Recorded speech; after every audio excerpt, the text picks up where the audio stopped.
Hello, welcome to the RANsquawk US morning briefing for today, 14th of October.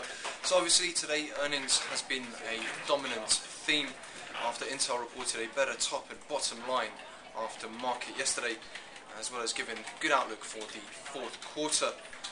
Further to that, today we've seen JP Morgan report much better EPS and solid revenues for Q3, and added to the speculation that the rest of the large cap US banks may follow in its footsteps.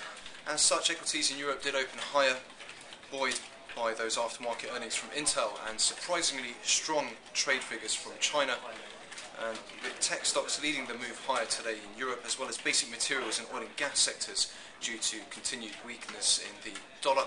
Fixed income as a result moved markedly lower, with underperformance again in UK gilts after some better than expected UK data today. On the US data front as well, we've seen a smaller than anticipated drop in retail sales for September, which contributed to the strength in stocks and weakness in bonds. Further to that, we saw US business inventories data released for August, which came in below the expectation at minus 1.5%.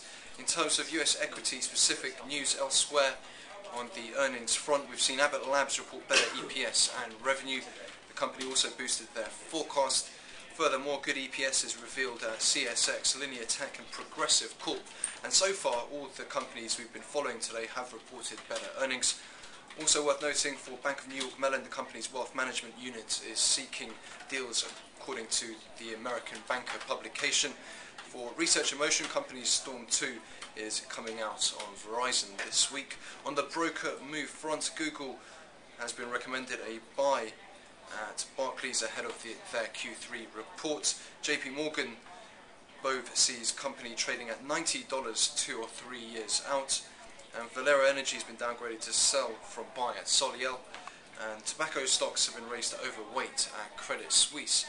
So just looking ahead, we'll be looking out for the release of the FOMC minutes later for the 23rd of September meeting, and then after market we'll see the release of the weekly API numbers and also be looking out for earnings from Xilinx.